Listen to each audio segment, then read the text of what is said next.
Oke, baik. Oke, bismillahirrahmanirrahim. Assalamualaikum warahmatullahi wabarakatuh. Selamat siang untuk waktu Indonesia bagian Barat. Ini sudah selamat sore ya untuk yang waktu Indonesia Tengah dan Timur ya. Alhamdulillah pada siang atau sore hari ini kita bisa bersama-sama berkumpul kembali di acara Secangkir Kopi di tahun 2023 ya. Hajatan tahunan dari Asosiasi Pemandu Gunung Indonesia atau APGI ya. Pada kesempatan siang hari ini kita akan membahas atau kita akan berdiskusi terkait tema yang sangat menarik dan ini sangat relate atau berhubungan dengan tempat di mana kita berada ya, yaitu terkait dengan mitigasi bencana alam yang dikaitkan dengan peran pemandu wisata gunung ya, atau kalau dilengkapnya peran pemandu wisata gunung dalam mitigasi bencana alam. Tetapi sekali lagi ini tidak spesifik hanya pemandu wisata gunung ya. Poinnya adalah ini sangat eratnya kaitan antara mitigasi bencana alam oleh dunia kita.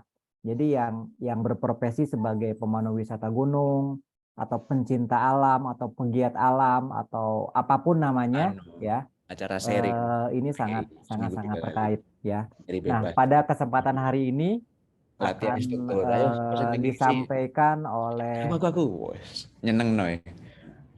sekali lagi teman-teman mohon bantuan Ya. untuk di mute.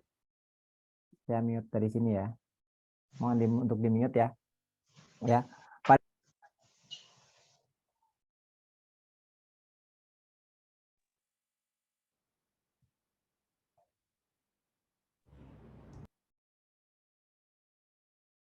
Kok di mute? Jadi tidak terdengar. Sudah sekarang? Oh ya. Oke, Sudah. ya. Oke, materi akan disampaikan oleh Kang Ruslan atau Kang Ucan yang asli dan tinggal di Bandung. Nah, nanti monggo Kang Ucan untuk diperkenalkan terlebih dahulu. Tetapi barangkali sebelum dimulai, saya ingin menyampaikan selamat berpuasa bagi rekan-rekan yang berpuasa Ramadan, ya. Kemudian sebagai aturan main di acara hari ini, ya, sekali lagi dimohon bagi teman-teman untuk memute atau mematikan mikrofonnya supaya lebih hikmat lagi acara kita, ya. Kemudian jika ada yang ingin bertanya, mungkin silahkan untuk menekan tombol raise hand, gitu ya. Jadi kelihatan siapa yang bertanya. Dan bagi teman-teman yang sudah punya pertanyaan, bisa juga silahkan untuk ditulis di kolom chat, ya. Dan yang terakhir, insya Allah nanti akan ada door prize, Kang Ucan ya. Ini akan ada door prize, ya. Nanti biasanya pertanyaan terbaik dan atau nanti akan ada pertanyaan dari Kang Ucan, ya. Akan kita berikan door prize yang menarik, begitu ya. Itu mungkin sebagai pembuka dari saya dan sebagai perkenalan juga, saya Dedi Hidayat, ya. APGI dari Banten, ya. Demikian, dipersilahkan Kang Ucan ya untuk memulai materinya ya. Acara kita sampai jam 5 sore ya.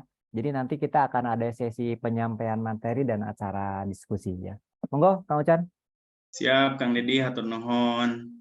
Selamat sore teman-teman. Assalamualaikum warahmatullahi wabarakatuh. Selamat menjalankan ibadah puasa. Perkenalkan saya Ruslan, saya tinggal di Bandung, saya tugas di DPP APGI. Izinkan saya untuk share screen tentang materi yang akan saya sampaikan.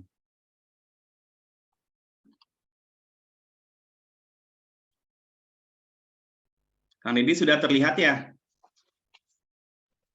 Sudah Kang, sudah muncul. Monggo. Oke. Teman-teman, kali ini saya akan menyampaikan materi tentang mitigasi bencana alam. Nanti irisannya akan saya coba kaitkan dengan peran pemandu dan para penggiat wisata alam, terutama pendaki gunung, terkait kebencanaan di Indonesia. Ini ya. Oke, ini saya sedikit perkenalan. Nah, sebentar saya kecilkan dulu ini. Jadi saya akan coba menjelaskan tentang kondisi umum wilayah di Indonesia. Indonesia adalah negara kepulauan terbesar di dunia yang dilewati garis khatulistiwa dan berada di dua bagian bumi, sebelah selatan dan utara. Jadi kepulauan kita ini, Nusantara ini terletak di dua bagian bumi, yaitu bagian bumi belah utara dan bagian bumi sebelah selatan. Ini yang jarang dimiliki oleh negara lain ataupun negara kepulauan lain. Terus Indonesia memiliki karakteristik bentang alam yang cukup lengkap dari pegunungan, hutan, lembah, sungai, danau, gua, padang rumput, pesisir, pantai, dan jenis bentang alam lain yang memiliki eksotisme keindahan yang luar biasa. Ini bisa dilihat ada beberapa kegiatan kami di APGI ataupun kami di organisasi. Bentang-bentang alam ini cukup menarik dan di Indonesia ini ada beberapa bentang alam yang bahkan mempunyai rating terbaik ya di dunia. Oke.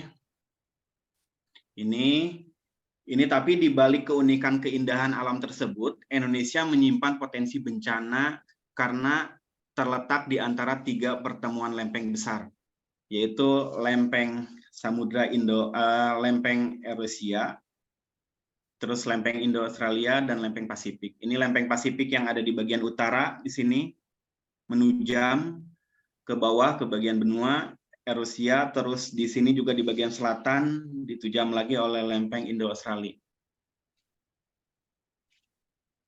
Oke ya, konsekuensi dari pertemuan ketiga lempeng ini menimbulkan bencana. Jadi banyak potensi bencana yang ditimbulkan oleh pertemuan ketiga lempeng ini. Yaitu diantaranya ada bencana alam, gempa bumi, tsunami, dan erupsi gunung api. Nanti saya akan coba jelaskan lebih lanjut di slide berikutnya.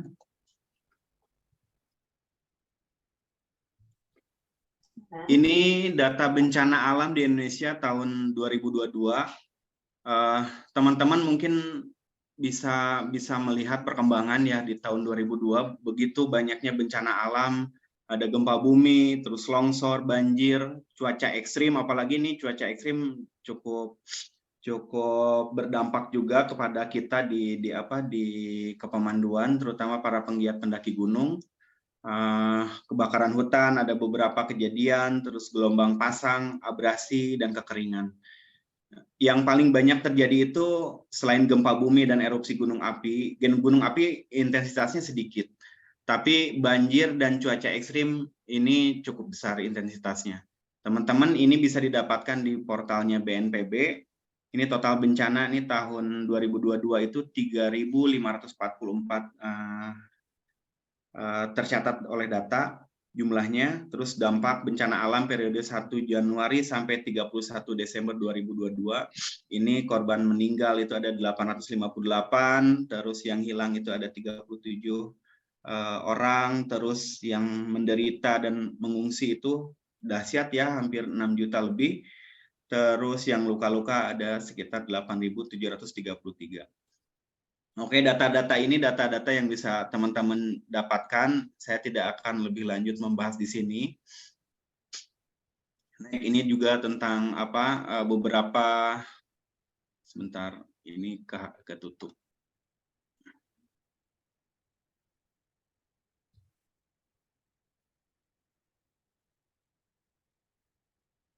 Sebentar ya Kang Deddy, saya ini agak ketutup ininya. Aman, lanjut Kang.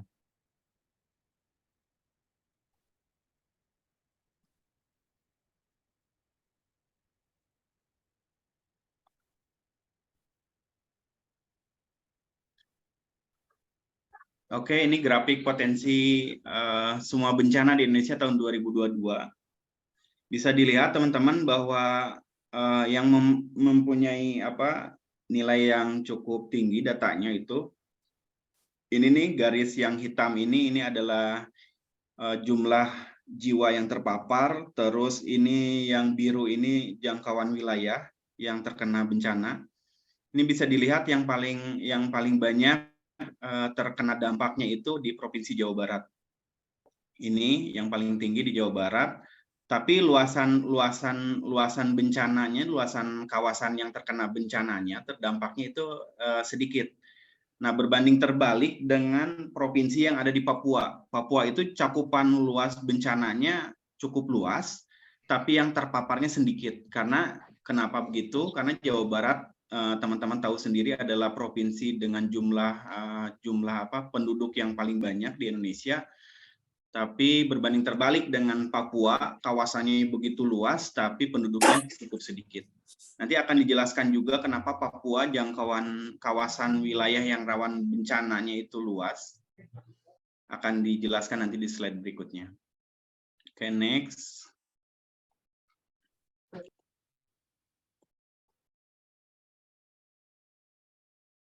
Ini ya jumlah Kang Deddy, saya ketutup terus ini materi saya sebentar Kang Deddy ya.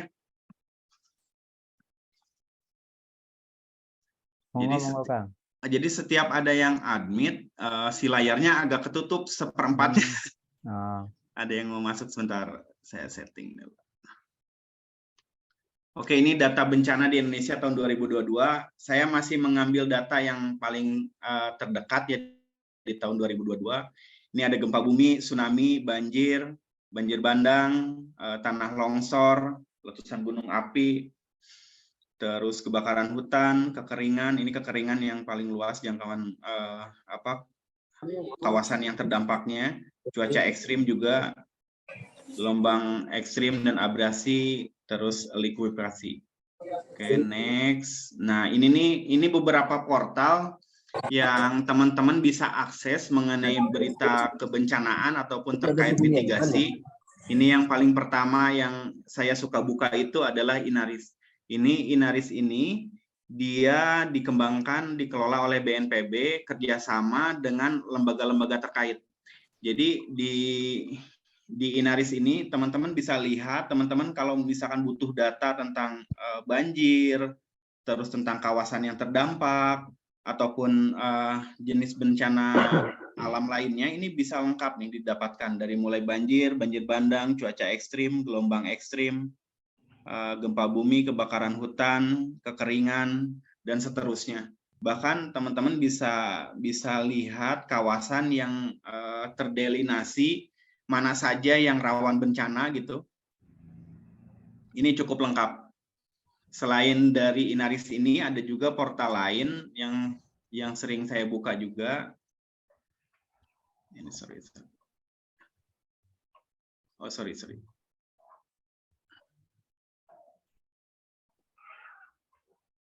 Ini Geoportal Data Rencana Indonesia. Ini BNPB ini, BNPB situs resminya BNPB.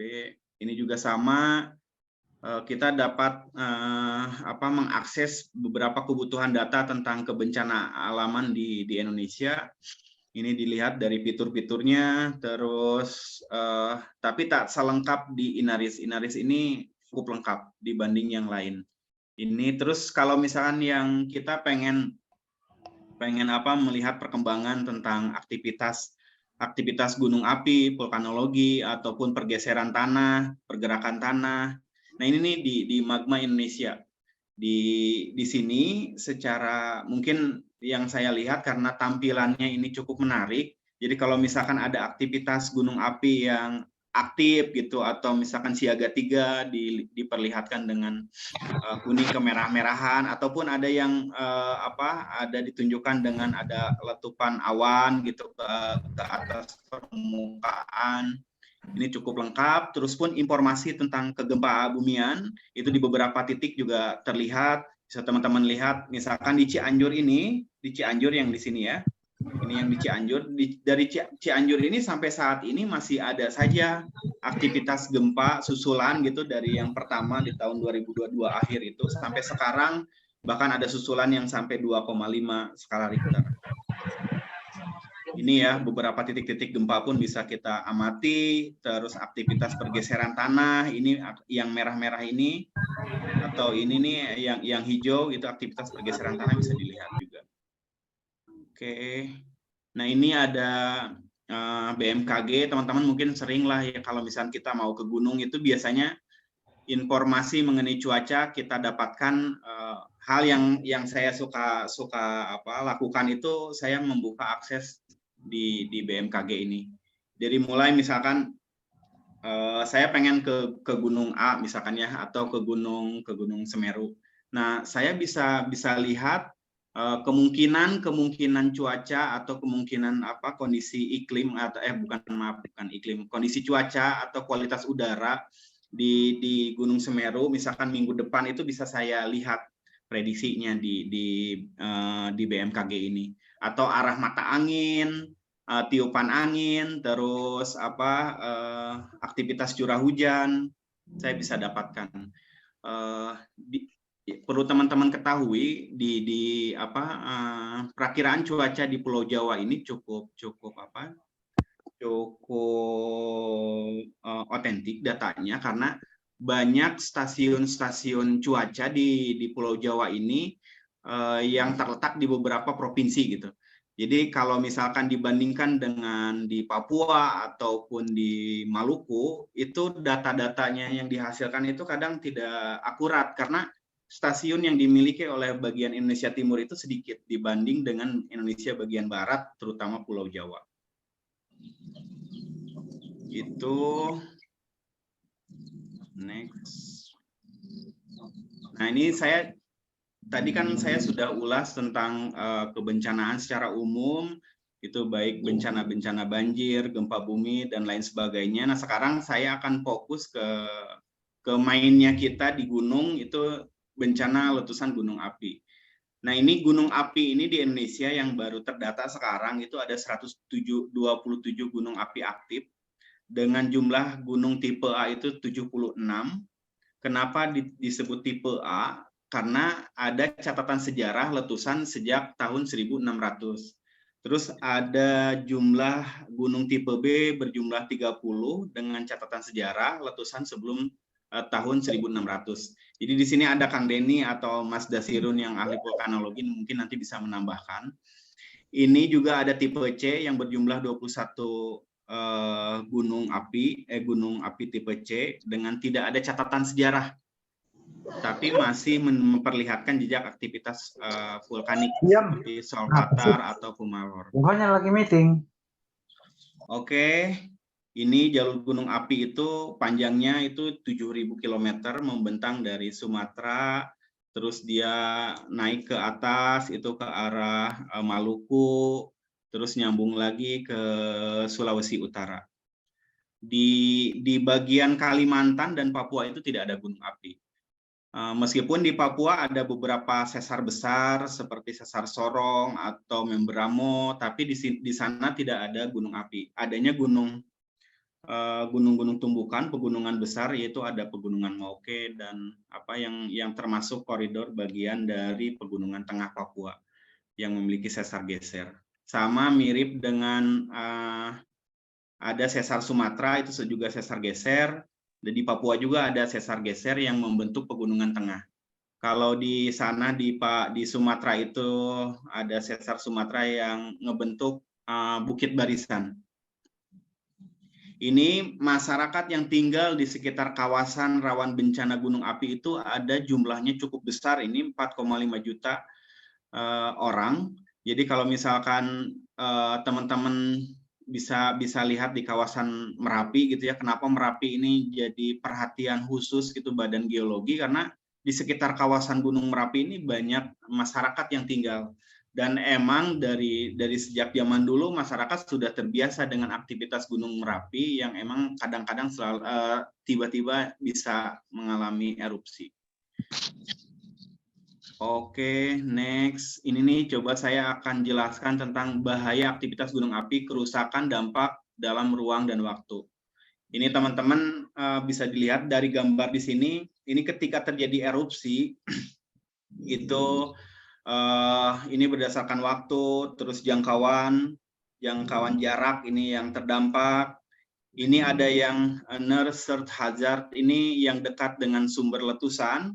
Ini berdampak terhadap ini terlihat ya ada pyroclastic flow atau yang biasa teman-teman dengar itu dengan modus gembel, ini jangkauannya bisa dari 0 sampai 10 km. Terus kalau misalkan ada gunung-gunung di kawasan di pesisir atau di laut gitu ya, seperti Krakatau. Nah, ini ada beberapa ya letusan gunung yang bisa menimbulkan tsunami. Ini nih tsunami ini. Terus radius jangkauannya bisa sampai 100 km dari pusat letusan erupsi. Ini juga eshfall menimbulkan guguran ini ya, debu ya. Terus distal hazard ini dia yang jauh dari pusat letusan. Ini efeknya, misalkan ini awan yang ini efeknya dari erupsi, misalkan yang jangkauannya sampai 1 minggu, jaraknya sampai 1000 km, bisa mengganggu penerbangan, pesawat terbang, terus sarana prasarana infrastruktur yang ada di perkotaan itu terganggu juga karena tertutup oleh beberapa guguran ya, ataupun debu dari erupsi. Nah, efek jangka panjangnya itu ini misalkan sampai berbulan-bulan ataupun mungkin sampai dalam waktu yang cukup lama, 1 tahun misalkan, itu bisa bisa menimbulkan efek terhadap perubahan iklim, tapi bukan permanen perubahan iklimnya. Bisa menimbulkan suhu secara global itu menurun, seperti kejadian ketika terjadi letusan gunung Tambora di tahun 1815. Ini kan di bagian Eropa ataupun di bagian negara yang terdampak oleh letusan ini itu mengalami penurunan suhu, akhirnya dia mengalami musim dingin yang berkepanjangan. Itu. Ini jangkauannya bisa sampai puluhan ribu kilometer. Luar biasa ya dari efek dari letusan gunung api ini. Oke, next saya izin. Nah, ini beberapa saya akan coba menjelaskan tentang mitigasi bencana gunung api. Karena belakangan ini aktivitas gunung api cukup intensitasnya cukup tinggi, dari mulai Sinabung, terus Krakatau beberapa kali 2018, bahkan sekarang masih menunjukkan aktivitas erupsi, terus Merapi kemarin terjadi di beberapa bulan ke belakang, terus Gunung Semeru. Bahkan ada beberapa pegunungan di Halmahera, terus di Nusa Tenggara Timur yang juga mengalami erupsi. Di tahun-tahun ini itu banyak menimbulkan banyak gejala nih, kemungkinan akan terjadinya erupsi. Ini saya contohkan, ini ada Krakatau dengan tipe letusan yang seperti ini gambarnya, terus Sinabung, Merapi, Dieng yang freatik ya. Terus saya akan sedikit cerita nih. Jadi ketika ada letusan gunung api kemarin itu di Marapi di Sumatera Barat itu kan meletus ya tahun kemarin ya. Nah, itu kan tipe letusannya freatik. Teman-teman pendaki ataupun para pemandu ini sedang melakukan aktivitas pendakian, tapi karena si freatik ini letusannya terjadi secara tiba-tiba dan tidak susah terprediksi gitu ya, ada ciri-cirinya gitu. Nah, itu sampai ada yang terjebak oleh letusan freatik itu, dan teman-teman sampai berlindung gitu di balik-balik batu atau pepohonan yang rindang. Ini syukurnya tidak begitu besar erupsinya. Ini terus Sinabung, Merapi, ini beberapa tipe letusannya. Merapi, Sinabung ini yang luar biasa ini. Jen sama Kelut. Oke ya, aktivitas gunung api pada periode waktu antara 2000 sampai 2021 itu tercatat lebih dari 150 erupsi dari 30 gunung api aktif dengan berbagai tipe erupsi, terus menimbulkan berbagai fenomena hazard, awan panas, letusan, awan panas guguran, jatuhan, abu, terus lahar, lava flow, tsunami, dan gas beracun. Oke, next. Nah, ini ya masih dimitigasi, ada memahami aktivitas gunung api, tentang pemahaman keilmuan, memahami bahaya resiko. Terus nanti kalau sudah paham nih kita tentang ke gunung apian, baru kita bisa upaya mitigasi apa yang bisa kita lakukan, dari mulai peringatan dini, diseminasi informasi, edukasi, sosialisasi. Ini ada turunannya, identifikasi bahaya dan resiko, termasuk ini tipe erupsi, terus periode perulangan, fenomena erupsi, dampak bahaya, sampai ini upaya mitigasi, satu pemantauan, pos pengamatan, pemrosesan, analisa data, manajemen data, asesmen bahaya. Ini terkait dengan mitigasi bencana gunung api. Next, ini manajemen bencana gunung api, pasca bahaya. Apa aja yang bisa kita lakukan pasca bahaya gunung api? Itu asesmen dampak, rekomendasi rehabilitasi, rekonstruksi, terus pengendalian kerentanan. Nah, ini di prabahaya itu ada peta kerawanan bencana, rekomendasi teknis, analisis resiko, pengendalian kerentanan. Ini semua upaya ini untuk meminimalisir resiko yang akan terjadi yang diakibatkan oleh erupsi gunung api. Itu menjelang dan saat bahaya, status aktivitas, rekomendasi, peta operasional bahaya, skenario bahaya, sampai peringatan dini. Turunannya nanti itu respon yang tepat yang akan kita terapkan ketika terjadi bencana gunung api. Oke, next, ini tingkat aktivitas gunung api. Ini normal, siaga 1, siaga 2 waspada, siaga 3 awas 4. Ini hasil pengamatan visual. Ini bisa teman-teman dapatkan di portalnya BPPTKG. Oke, next. Ini kewaspadaan masyarakat di kawasan rawan bencana. Gunung api normal, masyarakat dapat melakukan kegiatan sehari-hari. Itu kebiasaan masyarakat yang ada di sekitar kawasan kaki gunung itu masih normal. Terus waspada, ini masyarakat masih dapat melakukan kegiatan dengan meningkatkan kewaspadaan. Masyarakat masih dapat melakukan kegiatan dengan meningkatkan kewaspadaan terhadap ancaman dan bahaya. Masyarakat direkomendasikan tidak melakukan aktivitas di sekitar kawah. Misalkan radius 7 kilo ataupun 5 kilometer. Nah, ini di siaga level 3, masyarakat meningkatkan kewaspadaan dengan tidak melakukan aktivitas di sekitar lembah, sungai, berhulu di daerah puncak. Masyarakat mulai menyiapkan diri untuk mengungsi sambil menunggu perintah dari pemerintah daerah sesuai rekomendasi teknis dari KSDM. Masyarakat di sekitar terancam tidak diperbolehkan melakukan aktivitas dan mulai menyiapkan diri untuk mengungsi. Ini level 4, ini awas, masyarakat direkomendasikan untuk mengungsi, terus masyarakat segera mengungsi berdasarkan perintah dari pemerintah, terus masyarakat di wilayah terancam tidak diperbolehkan melakukan aktivitas dan segera mengungsi. Ini juga bisa didapatkan teman-teman di portalnya Magma Indonesia. Nah, ini cara melindungi diri saat erupsi gunung berapi. Ini bisa dibaca lah ya, nanti saya akan coba perbanyak di halaman berikutnya. Oke, nah sekarang saya akan coba apa yang tadi sudah saya jelaskan, itu dikaitkan dengan peran pemandu wisata gunung ataupun para pendaki gunung.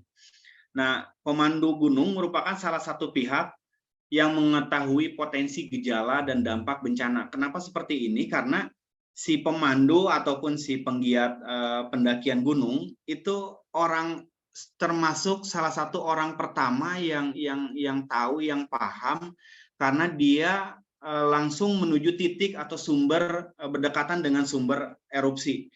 Terus si pemandu juga merupakan salah satu pihak yang dapat merespon paling awal, karena si pemandu ini tidak terlepas dari aktivitas sosiolingkungan yang ada di destinasi.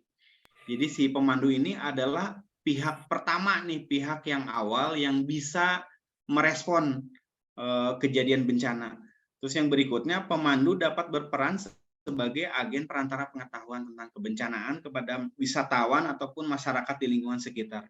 Jadi kenapa kita perlu dan kenapa pentingnya kita menguasai atau memahami tentang kebencanaan, terutama gunung api, termasuk potensi, terus kerentanan yang ada di sekitar destinasi atau kawasan yang terdampak.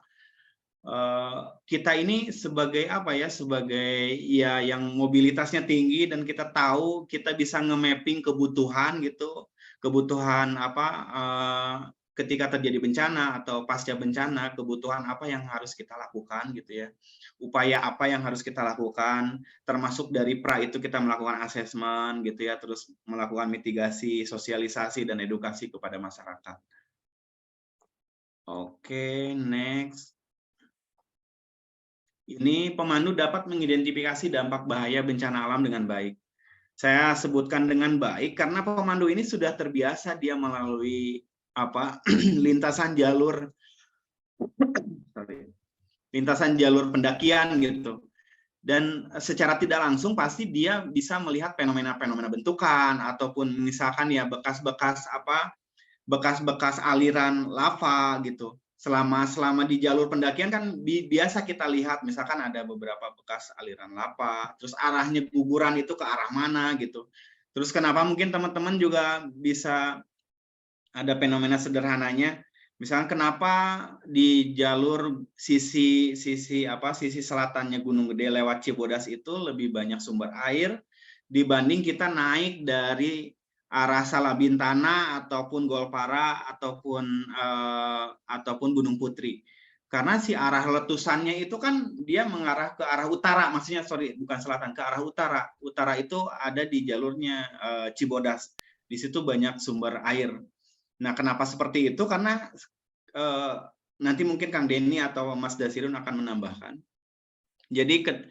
Jadi kalau misalkan nih tipe arahnya aliran itu mengarah ke arah Cibodas, itu si aliran bawah permukaan gitu ya, ground water itu terbuka oleh aliran letusan itu, terus dia arahnya mengikuti arahnya si erupsi gitu, si pascanya erupsi itu si aliran itu akhirnya terbuka oleh erupsi tersebut.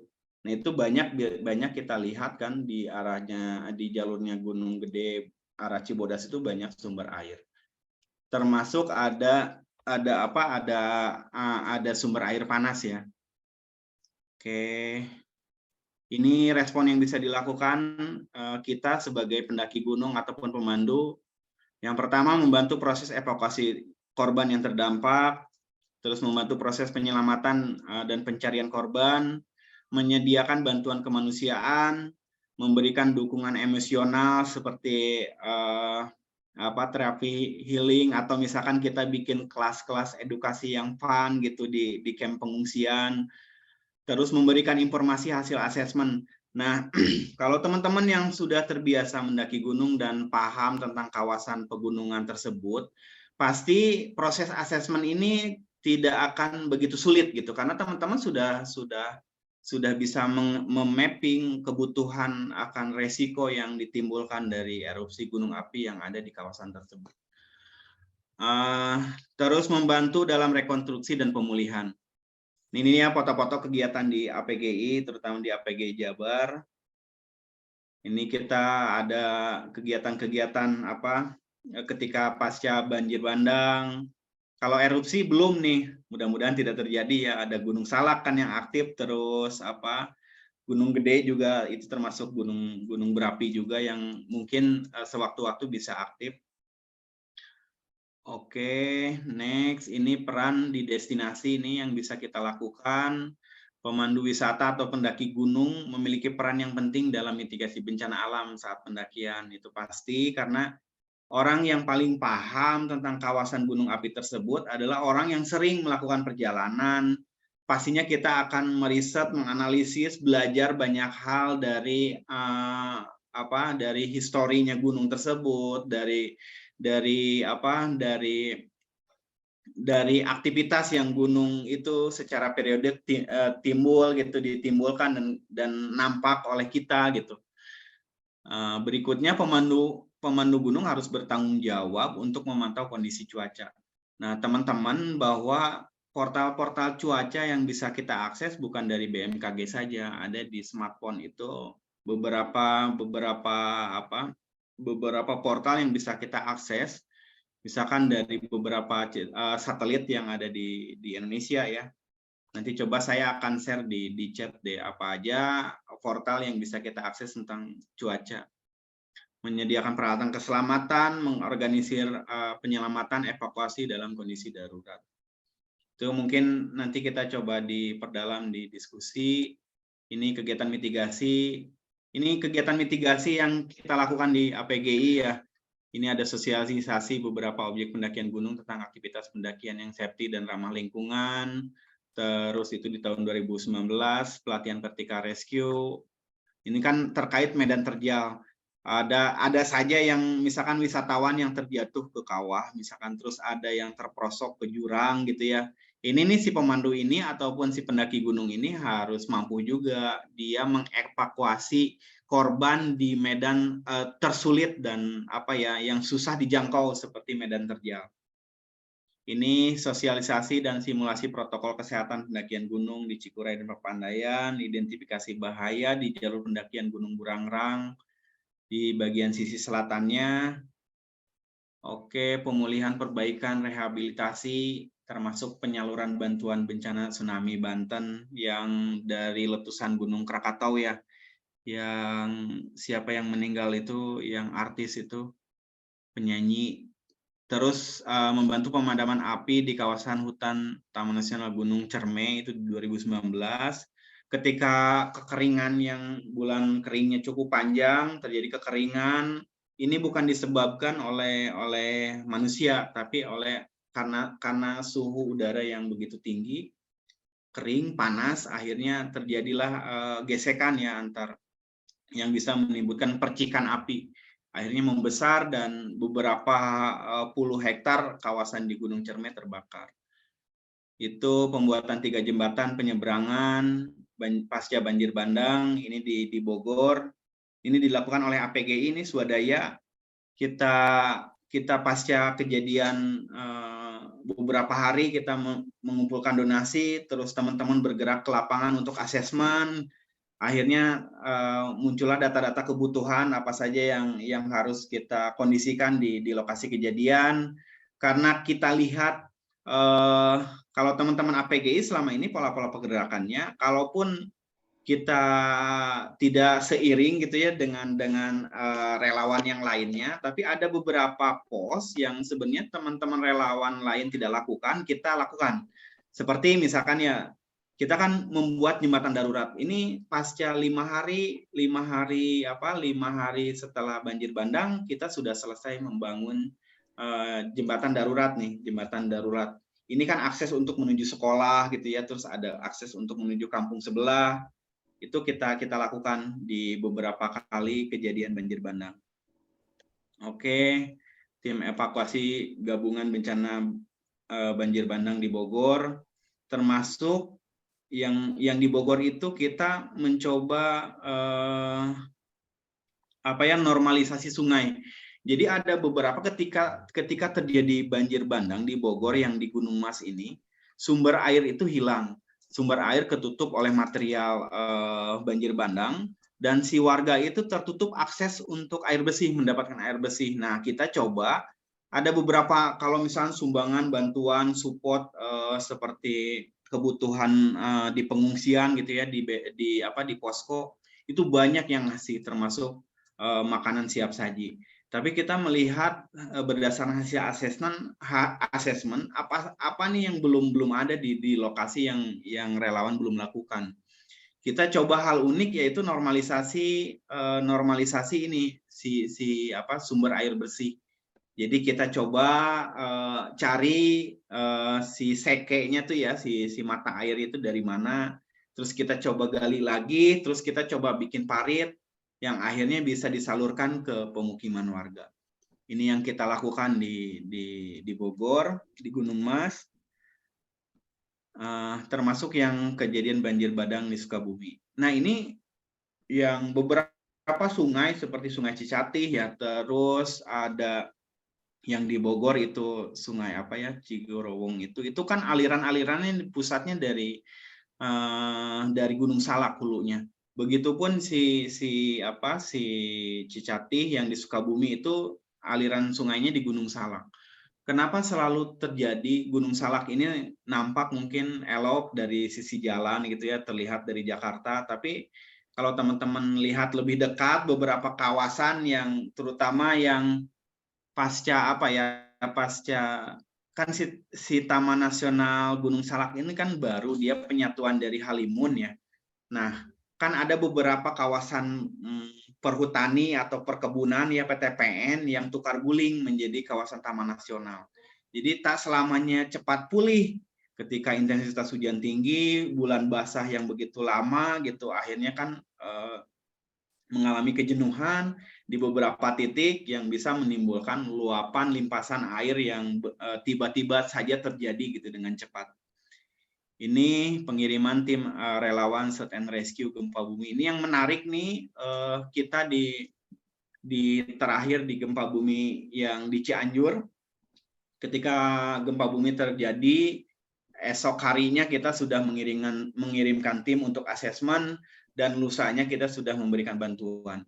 Kita selalu memiliki pola-pola yang apa saja ini yang belum teman-teman relawan di sana lakukan, karena tim itu fokus di pencarian orang yang tertimbun oleh longsor, yang hilang oleh beberapa rumah yang roboh, terus ada yang tertimbun. Nah, kita coba hal yang lain, kita coba membuat jadi sebelum teman-teman yang lain membuat hunian sementara, kita sudah mencoba tuh hunian sementara. Terus kita mencoba membuat posko itu posko ya, kalau yang lain kan posko di kecamatan atau di desa-desa, ataupun mungkin ya itu koordinasi dengan pihak pemerintah.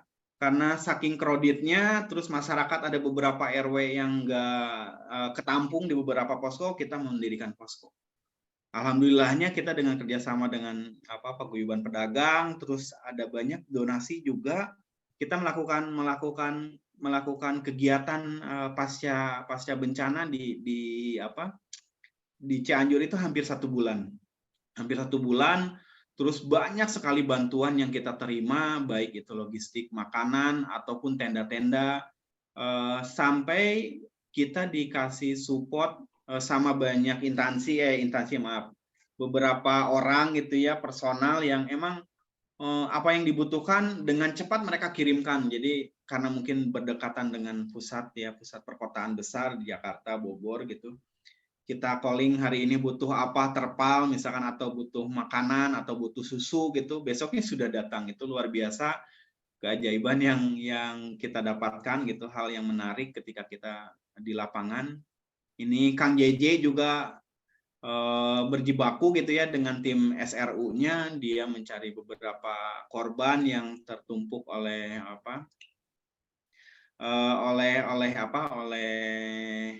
longsoran gitu ya, terus ada beberapa juga yang hilang. Ini seperti itu mungkin teman-teman, kita banyakkan sharing. Ini tim-tim kita nih di kebencanaan di APGI yang dipimpin oleh Kang JJ. Saya sendiri bantu support karena saya di Kabit Pelatihan. Tapi saya suka dengan mitigasi bencana dan kegiatan kebencanaan, respon. Gitu Kang Deddy, hatur nuhun teman-teman. Mangga silakan kalau ada yang bertanya, nanti saya akan coba menjawab. Dan teman-teman di sini juga ada tim expert nih tentang kebencanaan, ada Mas Dasirun, ada Kang Denny Sugandi, ada Om Adi Seno. Terima kasih Kang Denny. Wassalamualaikum warahmatullahi wabarakatuh. Waalaikumsalam warahmatullahi wabarakatuh. Terima kasih Kang Ucan. Di kolom chat sudah ada beberapa pertanyaan ya. Kita punya waktu sampai jam 5 ya. Jadi cukup waktu, dan silakan bagi teman-teman yang masih ada pertanyaan untuk tulis di kolom chat atau raise hand aja ya, angkat tangannya, nanti biar bisa dijawab langsung ya.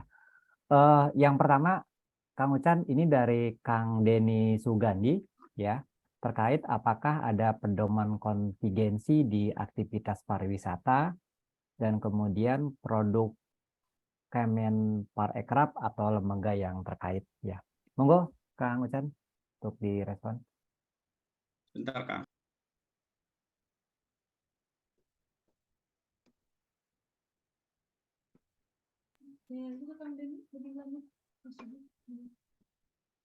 Beberapa peraturan tentang kemitigasian ya, saya akan coba jawab. Jadi ada mungkin kita juga masuk ke dalam tim perumus ya Kang Denny ya. Jadi hal-hal terkait mitigasi ini kita coba masukkan ke dalam unit kompetensi. Ada beberapa tentang bahaya gunung, terus tentang manajemen, tentang evakuasi korban, tentang pencarian dan pertolongan. Jadi beberapa hal yang dirasa selama ini kita di lapangan rasakan, kita coba tuangkan di beberapa kompetensi ya, di unit kompetensi. Semoga itu nanti kedepannya menjadi acuan teman-teman di lapangan. Itu pun bisa digunakan oleh non APGI, maksudnya kan itu bisa diakses di internet ya. Jadi ada beberapa acuan dasar gitu, kita berkegiatan di alam, terutama di pendakian gunung, terkait dengan mitigasi, terus ada kewajiban kita tentang konservasi, terus ada beberapa hal yang terkait dengan upaya kita membawa wisatawan ke tempat yang aman gitu, mengevakuasi korban, terus sampai sistem komunikasi yang bisa kita lakukan dengan stakeholder terkait, dengan instansi terkait gitu ya, terkait apa? Terkait kebencanaan di gunung api. Nah, mungkin dari komposisi dari 70 unit yang direncanakan ini oleh tim perumus, ada sekitar 10-15% yang terkait dengan kebencanaan ataupun tentang bahaya gunung itu dimasukkan ke dalam unit kompetensi. Selama ini di Kemenpar sendiri tentang bahaya gunung belum begitu, saya lihat belum begitu banyak didapatkan ya, tapi dari Badan Geologi ataupun SDM itu banyak kita dapatkan. Tapi sayangnya ini yang saya lihat nih di Badan Geologi di bawahnya SDM ini belum begitu menunjukkan belum begitu banyak kolaborasi dengan kita di pariwisata ya, di kegiatan pariwisata, karena si pariwisata ini di gunung api terutama yang saya lihat kan pengunjung pendakian gunung itu mungkin hampir 70% itu mendakinya gunung api.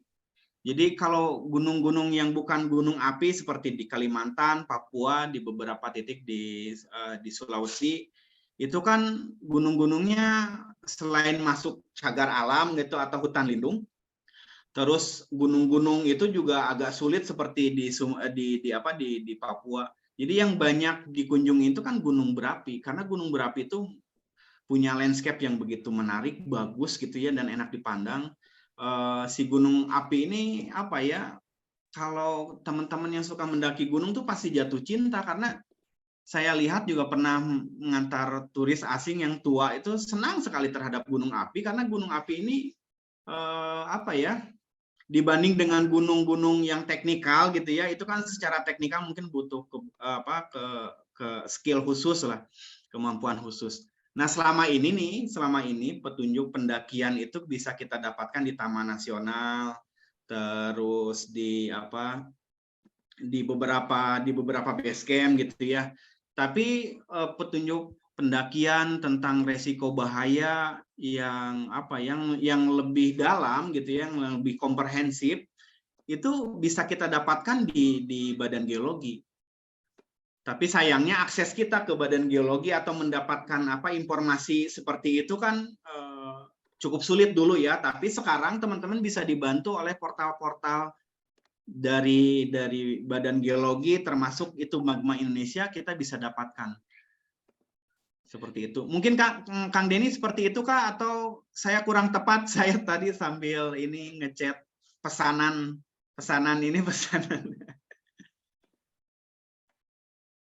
Seperti itu, Kang Denny. Oh iya, Kang, benar Kang. Ya Kang, menarik Kang gini Kang, karena kan berkaitan dengan berkaitan dengan manajemen resiko ya kali ya.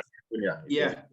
Nah, saya kira gini, soalnya pemerintah oleh Kemenparekraf itu juga tentunya selesai paham ya, jadi semuanya yang berkegiatan dalam kegiatan alam bebas seperti ini. Nah, saya kira juga perlu Kang ada satu pedoman, kemudian untuk menjadi acuan, kayaknya itu mesti ada. Apakah nanti diinisiasi oleh siapapun ya? Bisa jadi nanti berangkatnya oleh APG juga bisa berangkat dari situ. Saya kira ini Itu semacam kita buat buku saku seperti itu ya, Kang betul, Denny. nanti di dalamnya ada SOP, ada manajemen risiko, kemudian apalagi ya itu diantaranya itu Kang. Jadi nanti kalau saja kita ketemu wisatawan, misalnya gubernur masalah ke satu tempat, tidak hanya berkaitan dengan bencana alam ya atau bencana geologi, tapi berkaitan dengan yang lainnya, kan bencana juga banyak ya. Saya kira itu penting juga. Ini menjadi perhatian buat teman-teman nih, kayaknya bisa dirumuskan segera nih Kang. Betul, karena selama ini yang saya tahu ya Kang Denny ya, kita lebih berorientasi pada apa ya, nilai kunjungan gitu, profit, terus kualitas pelayanan, tapi terkait hal mitigasi ini kita memposisikan di nomor yang terakhir gitu ya, yang saya lihat di beberapa tour operator ataupun provider gitu ya, untuk mitigasi bencana, terutama mitigasi bencana alam. Kalau terkait tentang tentang resiko pendakian misalkan ya, tentang cuaca ekstrim ataupun tentang jalur yang beresiko gitu, itu sudah banyak. Tapi tentang gunung api ini masih sedikit kan ini. Itu jadi PR kita ke depan di APGI. Mungkin bisa semacam ada tim Pokja ya dibentuk untuk membuat buku saku panduan tentang mitigasi bencana di kawasan pendakian gunung. Izin dong nambahin. Ori. Ya, Kang Ori. Waduh, ini juga ada ahli nih, ahli-ahli banyak senior-senior. Hormat. Alah, apa? Siap. Menanggapi dari pertanyaan Kang Denny, sebenarnya BNPB sudah loh, tinggal nanti DPP coba ini Kang Ucan, coba ditindaklanjuti. Karena kalau di Jawa Timur, APGI Jawa Timur itu ketika Ori masih menjabat itu 2 kali diundang untuk ngobrol tentang mitigasi bencana di kawasan wisata, terutama di lingkar Bromo Tengger Semeru. Itu sudah 2 kali. Sudah 2 kali. Mereka sudah ngobrol, yang pertama itu waktu di Lumajang, yang kedua itu di Surabaya. Nah, itu ngobrolin kaitannya dengan mitigasi. Baik itu bencana gunung api dan bencana-bencana ikutan lainnya, termasuk di dalamnya ketika ngobrolin misalnya dari sisi di selatan, kalau masuk di Lumajang itu bahaya ikutan dari gunung apinya gitu. Jadi beberapa hal konsep-konsep dasar mitigasi bencana yang dikaitkan dengan kepemanduan, kemudian juga dengan konservasi dan lain sebagainya itu sudah pernah dilakukan oleh BNPB. Jadi mungkin saya sepakat dengan Kang Denny tadi, kemudian diambil tongkatnya ini diambil untuk kemudian di tingkat pusat, karena itu baru ada di tingkat daerah. Yang 2 kali di Semeru khususnya, mungkin karena Semeru bergejolak dari 2020 kan ya, 2020, 2021 dan 2022. Nah, itu kemudian menjadi salah satu base map buat BNPB untuk kemudian lebih concern terhadap mitigasi bencana di kawasan pariwisata. Begitu Kang Denny informasinya buat teman-teman juga yang lain. Terima kasih. Terima kasih. Nggih. Terima kasih. Mari. Oke. Siap. Kang Denny, Mas Ori, terima kasih nih tambahan masukannya ya. Kita lanjut ke pertanyaan yang kedua ya. Ini dari Bang Ade Wahyudi atau Bang Adewe. Kurang lebih Kak Ucan pertanyaannya, di aktivitas pendakian gunung selama ini mayoritas ya insiden atau bahkan sampai fatality itu kebanyakan yang subjektif saja dari manusianya, seperti hipotermia ya atau kedinginan begitu. Justru jarang yang karena aktivitas gunung meletus misal gitu ya.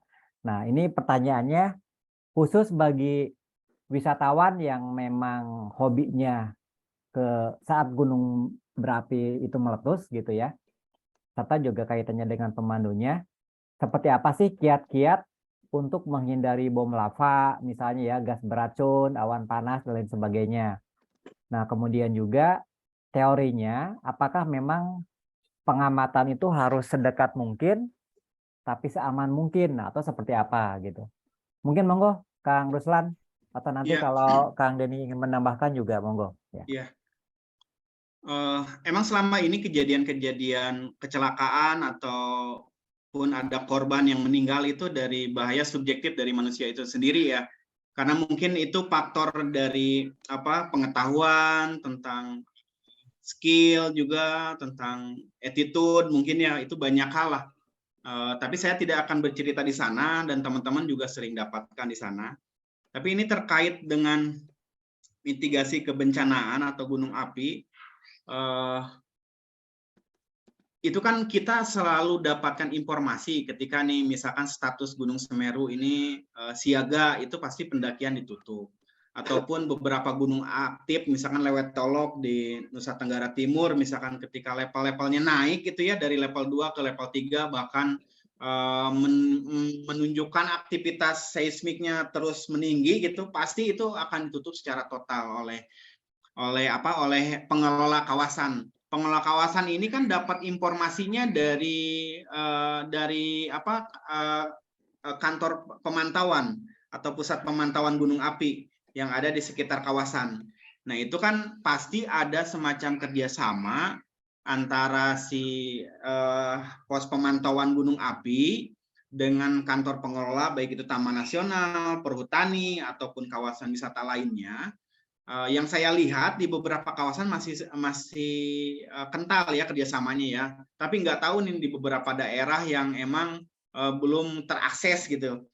Nah, itu informasinya update dan secara cepat gitu kita dapatkan, karena kan ada semacam sistem gitu. Jadi sekarang itu teknologinya sudah tinggi. Jadi kalau dulu itu yang saya pernah dengar gitu ya, pengalaman saya. Jadi kalau misalkan ada beberapa yang informasinya itu bisa dihitung dengan hitungan detik dan menit gitu didapatkannya itu. Oh, ini kalau dulu kan ada beberapa stasiun ya ataupun beberapa alat yang dipasang di gunung gitu ya.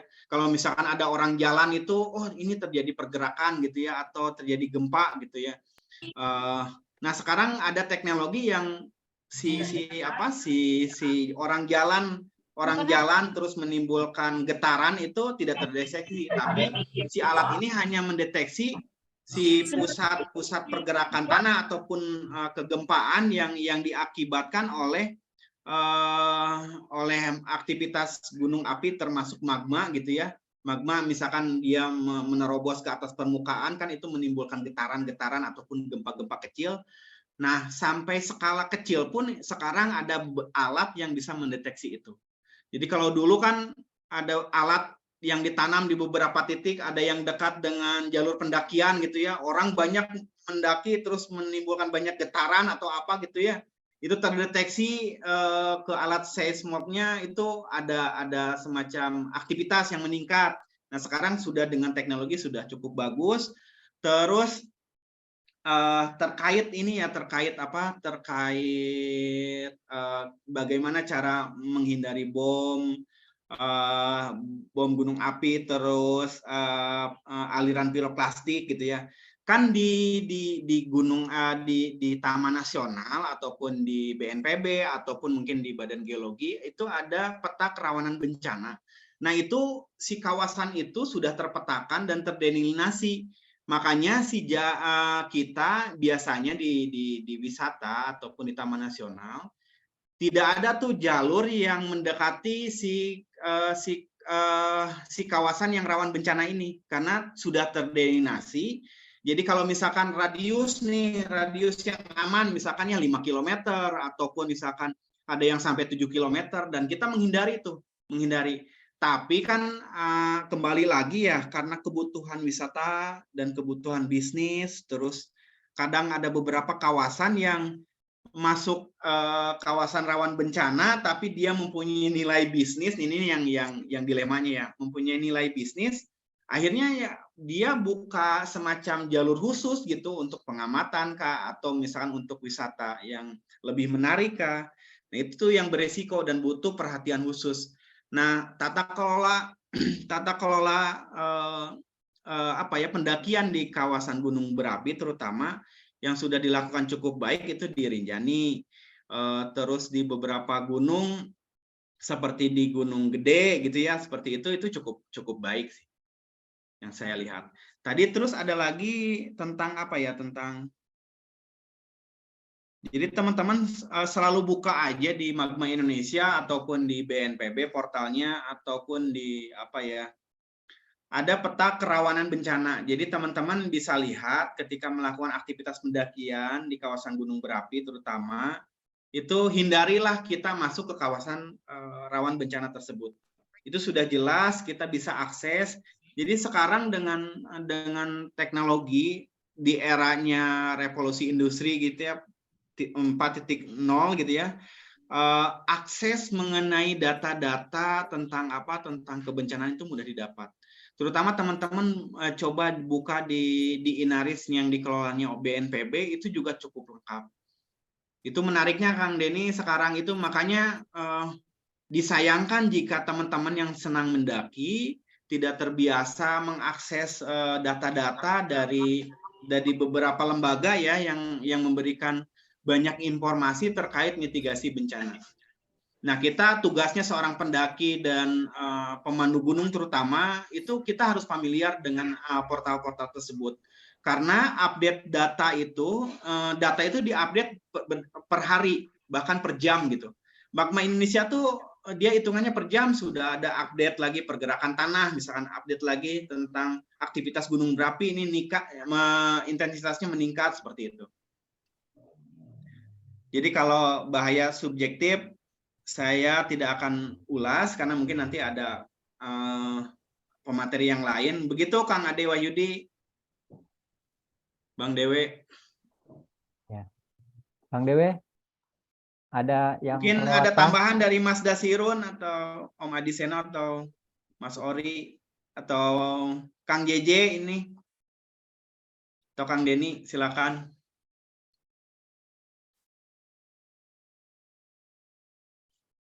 Oke. Mungkin kalau ada tambahan nanti monggo menyusul ya, Bang JJ, Bang Denny, Bang Dasirun atau Mas Ori. Kita Nah, ada lanjut. lagi ya, ini sepengetahuan saya Kang Dedi, itu yang monggo, letusannya monggo. freatik itu, letusan freatik. Itu kan susah terdeteksi ya oleh alat gitu ya.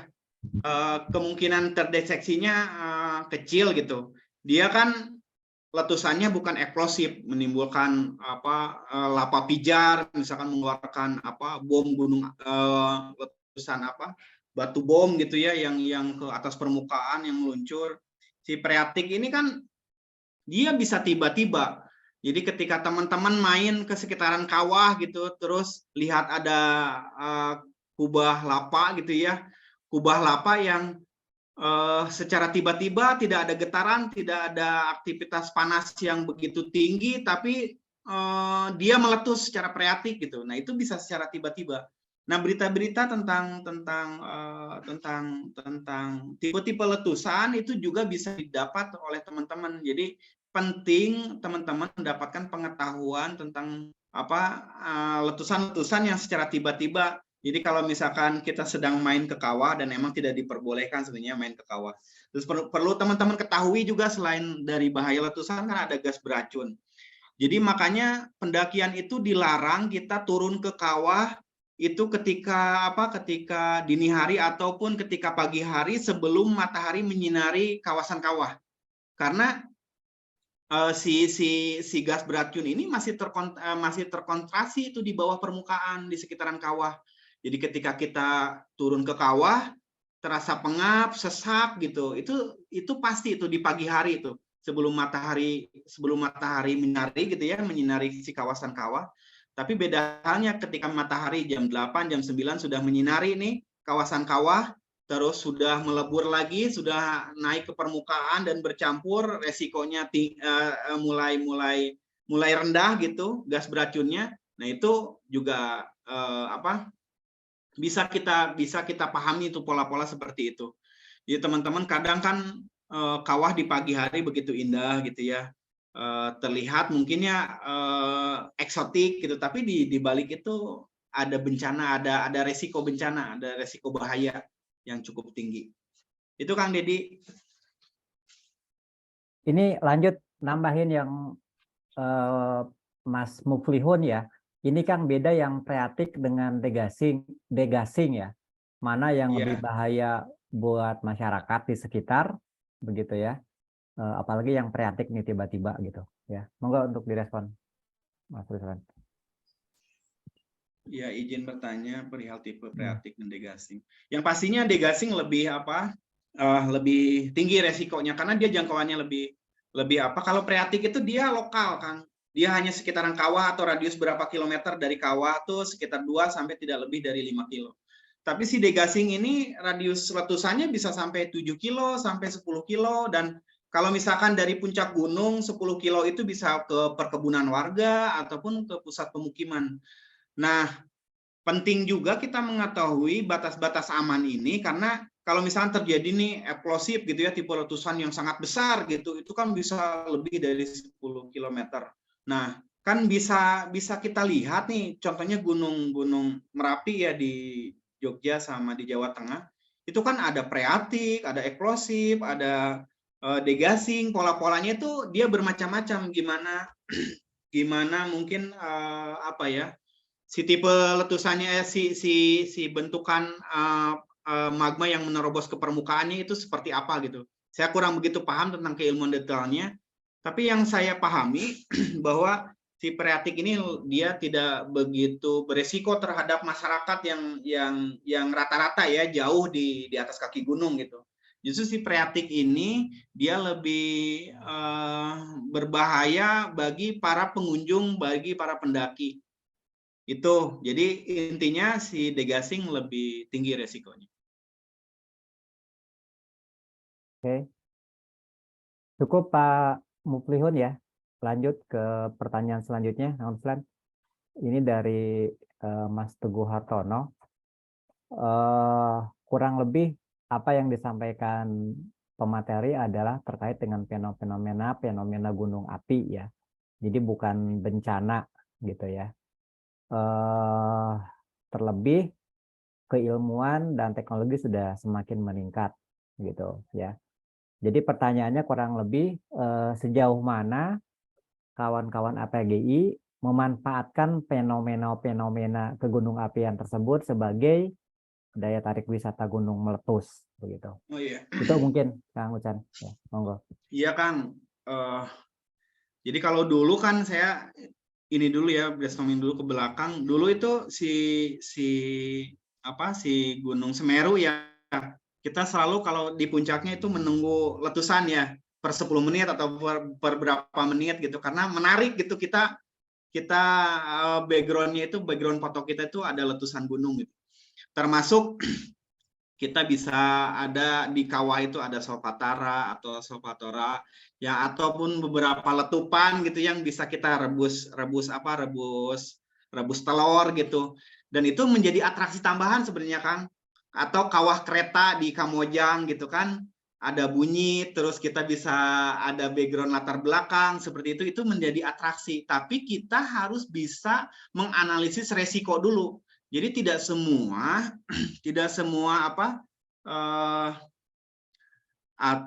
fenomena ataupun bentukan yang ditampakkan oleh gunung berapi ini bisa dijadikan atraksi wisata. Ada juga yang harus dihindari seperti kubah lava yang aktif ataupun atau beberapa lereng-lereng kawah yang masih mengeluarkan gas beracun seperti itu harus dihindari dan kita di APGI emang data-data seperti itu kita harus dapat dengan mudah kan sebenarnya karena akses kita terus kita sudah mulai kerjasama dengan lembaga terkait termasuk dari BNPB dari Badan Geologi kita sudah ada komunikasi untuk kolaborasi begitu ya dan aksesnya pun di portal-portal mudah didapatkan. Tapi kembali lagi teman-teman ke pengalaman. Jadi kalau misalnya teman-teman mungkin di sini Mas Dasirun yang lebih nanti mohon untuk menambahkan. Jadi kalau kita terbiasa mendaki ke gunung api gitu, pola-pola si gunung tersebut kalau misalnya kita sering dan berkali-kali kita daki itu pasti paham oh jam segini atau oh ini mengalami peningkatan suhu di jam segini misalkan seperti itu pasti paham dan saya tadi contohkan ada beberapa bentukan atau fenomena yang ada di gunung api seperti air panas gitu ya yang ada di Cibodas, terus ada di di kawah kereta di Kamojang gitu ya, kawah kereta, terus ada beberapa kawah yang bisa merebus telur di Gunung Salak seperti itu ya.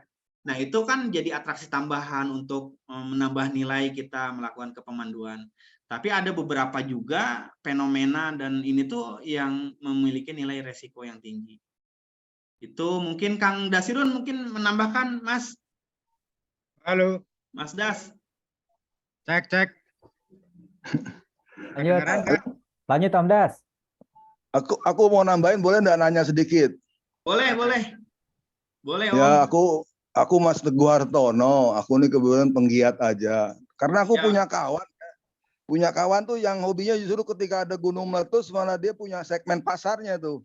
Oh, Nggak oke. tahu, dia masuk Mas anggota Dasirun. dia masuk anggota PGI nggak tuh ya? Mungkin terkenal tuh, Mas Aris Vulcano tuh. Oh, itu temannya Mas Dasirun ya. Itu dia malah nyari gunung meletus ya. Iya, Itu iya. kawan saya juga itu. Iya. Nah itu Mas beliau Dasirun malah mungkin kondang, ya. coba menjawab sebelum nanti saya coba menjawab. Mas Terima Dasirun. kasih, itu aja. Ya, Itu terima karena kasih Mas Teguh. ternyata ada segmen pasarnya, saya lihat. Kadang-kadang Betul, heran betul. juga nih kawan satu ini. Nyawanya Tes. double ya. Tes. Ya, Kedengeran ya? Kedengeran Mas Das, kedengeran. Oke, Lanjut. terima kasih. Nanggapi saja ini pertanyaannya Mas Teguh Hartono. Ternyata temannya Mas Aris. Oh, teman saya juga. Tapi temannya gimana lah. Nah, temannya asik. Jadi gini, memang ada marketnya dan memang ada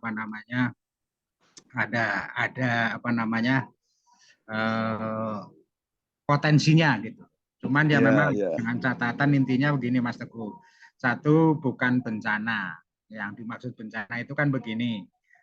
Kalau gunung api itu meletus, kemudian ada efeknya ke manusia, kemudian kita bawa wisatawan ke situ, itu kayaknya kurang bagus lah.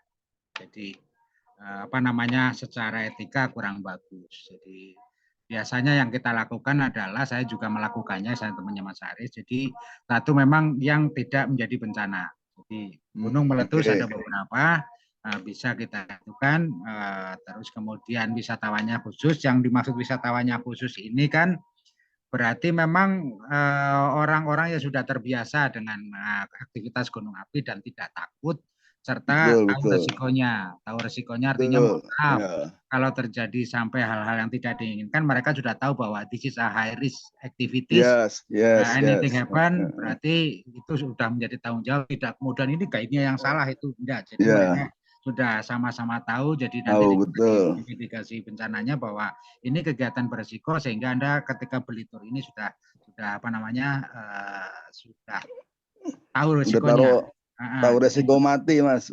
Ya, mati bisa di mana aja, Mas, tapi betul. bisa. Jadi pertama itu, satu, bukan bencana kalau bisa catatannya ya. Gunung meletus kan ada yang memang kena manusia, ada yang tidak. Jadi ketika kena desanya itu betul.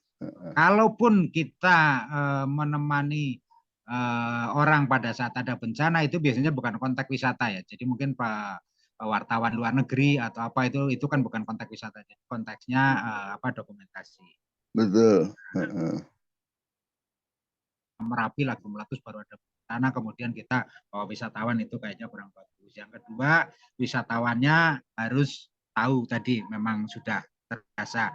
Yang ketiga juga orang khusus. Orang khusus artinya yang membawa ini tidak semua orang bisa membawa tamu ini, karena minimal harus tadi hafal arahnya kurang lebih kemana, arah angin, arah letusan, terus kemudian kurang lebih perkiraannya, bisa saja manusia salah, tapi kurang lebih perkiraannya, misalnya kita sekarang Merapi ada kawahnya 2 ke arah barat daya sama ke barat.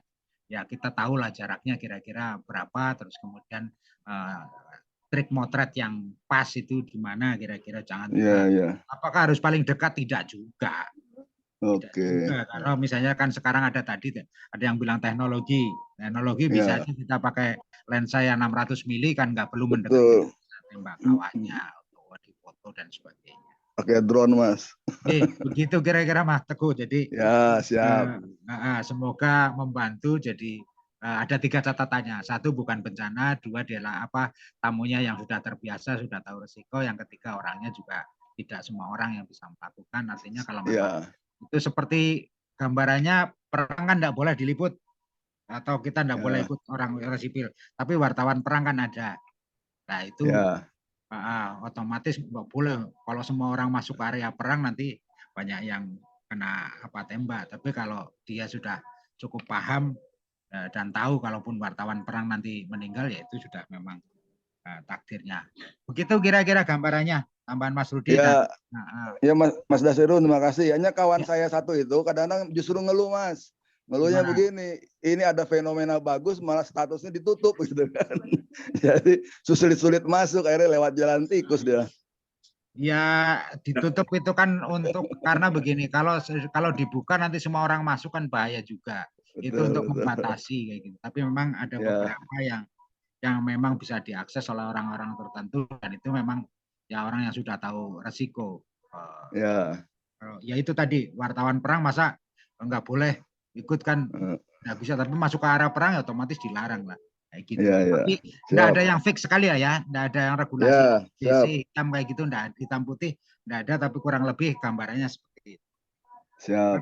Terima kasih Mas. Terima kasih. Selamat puasa. Mas Das, terima kasih. Karena itu mungkin Mas Teguh sedikit saya menambahkan, itu segmentasi pasarnya sangat kecil dan itu masuk wisata minat khusus sekali ya Mas Dasirun ya. Dan kalau kita di APGI sendiri tidak disarankan melakukan aktivitas kepemanduan ketika tingkat erupsi atau menunjukkan pola-pola kenaikan ya aktivitas gunung berapinya. Bahkan kita kalau misalnya gunung sudah ditutup saja, terus ada anggota kita yang emang nekat melakukan kepemanduan atau membawa wisatawan, bisa kita kasih SP, surat teguran. Siap. Ya, makasih Mas. Kalau itu kan sah-sah saja Mas. Ada beberapa juga di mancanegara kan yang seperti itu, malahan mendekati sisi kawah yang beresiko gitu. Iya. Tapi emang itu ada pasarnya dan itu menarik. Harus ada kontrak, mungkin harus ada kontrak mati dulu. Iya. Siap. Makasih Mas. Makasih. Terima kasih. Ya.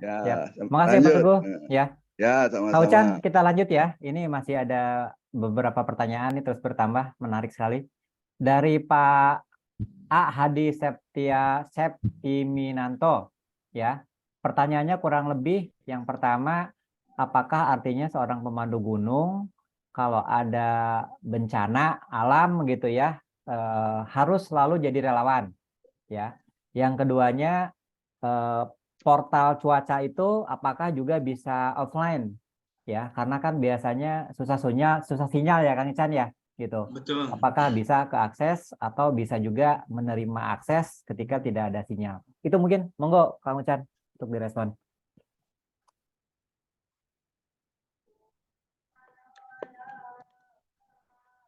Yang dari pertanyaan Mas Aji pribadi ya, saya ini agak ditulis ini.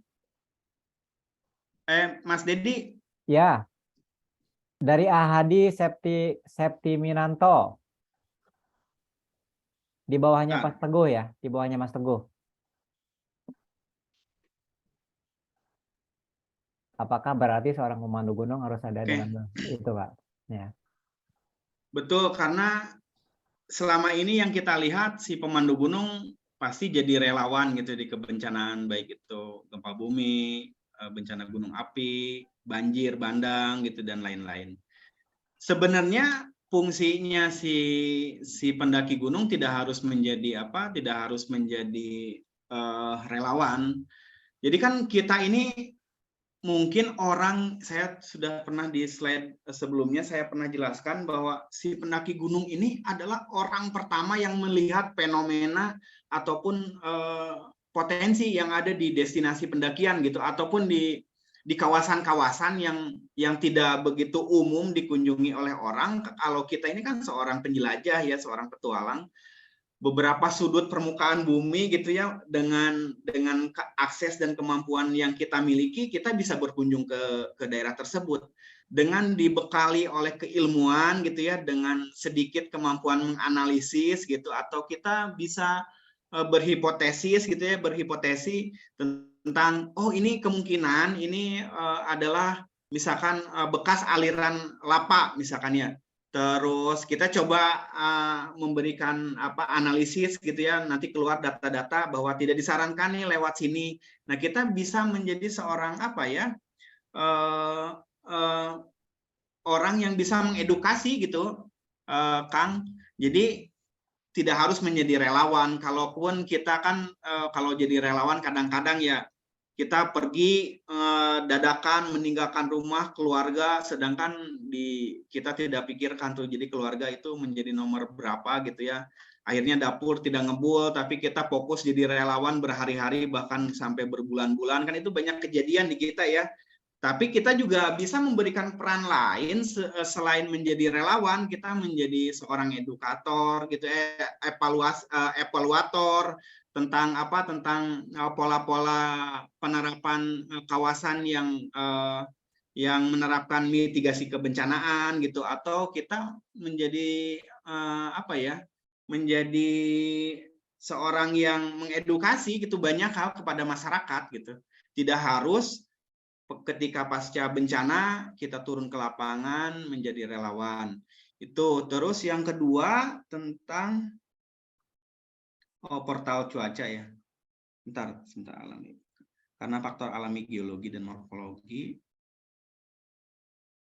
Portal cuaca yang offline saya kalau nggak salah ada, tapi dia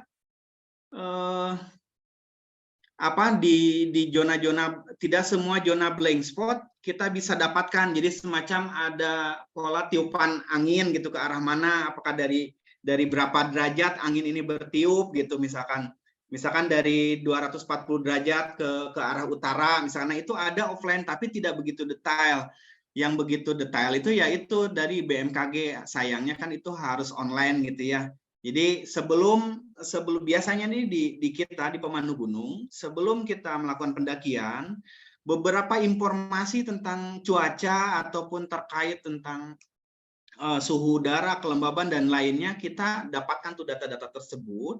Itu menjadi acuan kita ketika kita melakukan pendampingan gitu ya terhadap wisatawan, melakukan pendakian, dan data-data tersebut kita selalu aplikasikan gitu di lapangan agar meminimalisir resiko terjadinya bahaya gunung gitu. Kan kalau teman-teman ketahui, kadang kan belakangan ini banyak yang terkena hipotermia, terus saya juga bingung ya kenapa di gunung-gunung yang ketinggian 2000 gitu ya masih banyak orang yang terkena hipotermia, padahal kan banyaknya yang hipotermia itu di atasnya 3000 misalkan, atau memiliki yang emang cuaca ekstrim gitu ya, yang suhu tubuh secara drastis turun gitu. Yang saya lihat kan fenomena-fenomena di lapangan ini orang-orang yang masih di bawah ketinggian 3000 terkena, misalkan di pos 2, di pos 3 sudah kena hipo. Mereka kan secara fisik juga tidak mempersiapkan sebelum pendakian. Terus kadang ada yang perutnya kosong, memaksakan nanti aja makannya di pos berapa gitu, akhirnya kelelahan secara fisik, terus perut kosong, akhirnya dengan suhu yang sebenarnya tidak begitu ekstrim, dia mudah mengalami penurunan suhu tubuh gitu. Seperti itulah. Jadi pengetahuan tentang teknik pendakian gunung harus kita pahami gitu sebagai seorang pemandu apalagi. Kang Deddy seperti itu, Kang Deddy. Ya, siap Kang. Jadi yang offline ini ada beberapa portal yang offline, tapi dia tidak partisinya itu yang disuguhkan ke kita itu tidak begitu lengkap gitu. Kadang kita orang awam ini kan hanya menunjukkan derajat, terus dia garis-garis gitu, itu arah mata angin gitu ya.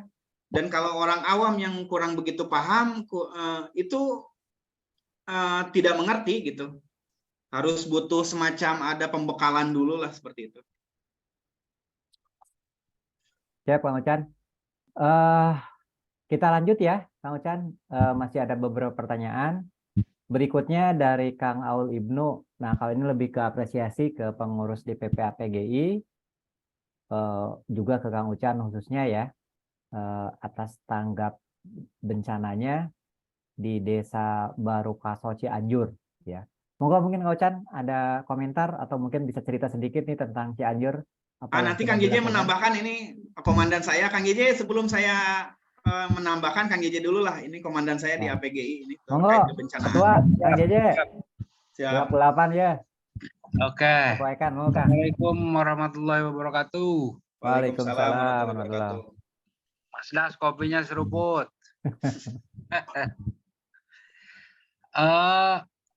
Ada kaitannya dengan yang tadi, Kang Dedi, dan juga pertanyaan Kang Giri di bawahnya itu saya kira masih berkaitan ya. Menambahkan saja bahwa APGI saat ini adalah organisasi yang concern ke pemanduan. Kita semua sudah tahu. Akan tetapi kalau berbicara bencana, peran serta teman-teman anggota khususnya yang tersebar di Pulau Jawa lah, beberapa hal sudah kami lakukan terkait ke bidang kemanusiaan ya dan pengabdian masyarakat. Saya secara pribadi mengajak bahwa dalam momen ini bicara bencana ya, keterlibatan anggota itu tidak harus juga turun ke lapangan karena keterbatasan waktu biasanya atau jarak. Ada beberapa orang yang memang senang di dunia bencana dan punya waktu banyak, silahkan ikut terlibat ya di bawah bidang saya dan dibantu teman-teman. Ini membuktikan kami sudah berjalan hampir 4 tahun ini mungkin ya, dari 2018. Kalau cerita Kang Ucan tadi, kita memang terjun ke beberapa lokasi bencana, khususnya bencana alam. Ada gempa bumi, banjir, longsor, ada juga tsunami, dan lain-lain lah. Umumnya bencana di Indonesia itu ya bencana alam yang sering memakan korban. Keterlibatan anggota, baik yang di luar, itu jadi penggerak saja sudah cukup saya kira, atau ikut misalnya berdonasi di tingkat DPProp gitu, sehingga tinggal disalurkan ke DPP, kami yang di lapangan bisa menyalurkan amanah-amanah yang teman-teman berikan, jadi tidak harus terlibat. Nah, kemudian pertanyaan Kang Giri ini ya dari APGI Jabar, APGI belum membentuk ke arah itu ya, tim khusus SAR misalkan. Akan tetapi kami punya tim yang memang saya kira kalau anggota saya yang sering saya bawa ke lapangan sudah terlatih, termasuk Mang Ucan. Itu adalah bukti bahwa APGI berkiprah di dunia kemanusiaan. Tinggal bagaimana teman-teman kemudian ikut terlibat gitu dengan apa yang bisa diperbuat. Saya kira itu saja, tidak panjang lebar Kang Ucan. Siap. Bahwa kemanusiaan harus kita kedepankan, jangan nyari duit terus. Iya kan? Jangan memandu terus kemudian ya nyari duit terus lah. Ketika ada bencana marilah kita terlibat, turun ataupun tidak. Itu adalah bagian kepedulian kita sebagai umat manusia. Terima kasih Kang Ucan. Betul, terima kasih Kang JJ tambahannya. Saya sedikit menambahkan Mas Aul, jadi kenapa tim kita ini responnya ya kebetulan saja Cianjur berdekatan dengan Jakarta dan Bandung. Jadi respon kita cepat, esok harinya kita sudah ada di lokasi dan lusa kita sudah ada di beberapa titik yang susah dijangkau gitu. Kadang saya berpikir kan karena ada beberapa pencegatan gitu ya di jalan, jadi akses batuan susah masuk. kita tuh saya suka melihat fenomena seperti ini, masalah kredit, masalah shock di lapangan. Ya kalau kita kan orang-orang gunung ini sudah terbiasa dengan hal-hal under pressure gitu ya, terus dinamika di masyarakat, di masa gitu ya, di kumpulan orang banyak gitu. Kalau kita tidak takut gitu, justru ini menjadi challenge buat kita ketika kita nih bisa mencapai titik yang emang susah dijangkau gitu ya. Kita kan orang-orang yang kadang medan terjal atau medan sempit, lorong-lorong sempit gitu kita bisa masuki, masa beberapa titik yang masih luas gitu ya, terkendala dengan akses yang tertutup, misalkan akibat jembatannya roboh atau apa, kita tidak bisa lalui.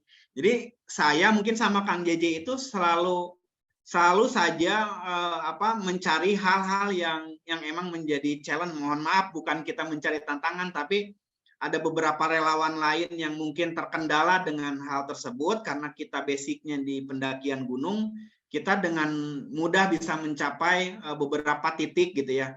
Ada juga sih teman-teman trail, misalkan dengan trailnya, tapi kan itu responnya beberapa hari. Tapi kalau kita kan besoknya atau lusanya kita sudah ada di lokasi.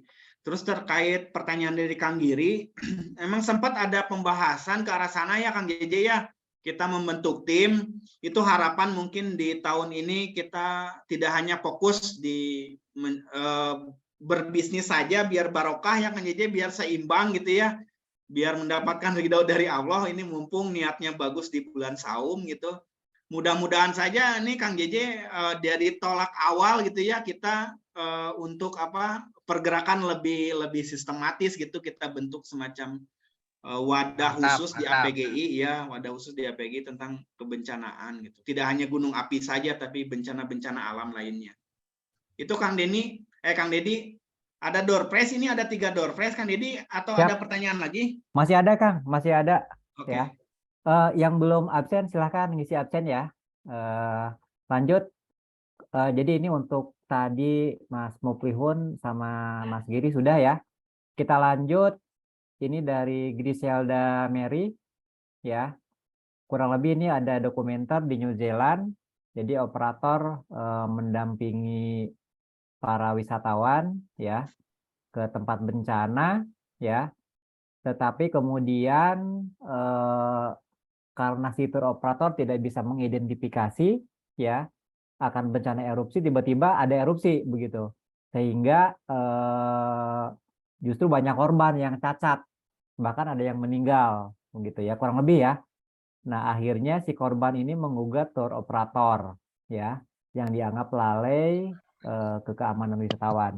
Menurut Mas Ruslan, nah garis miring mungkin Mas Das, garis miring Mas Denny, garis miring Kang JJ gitu ya. Siapakah yang paling bertanggung jawab apabila ada insiden yang seperti ini gitu?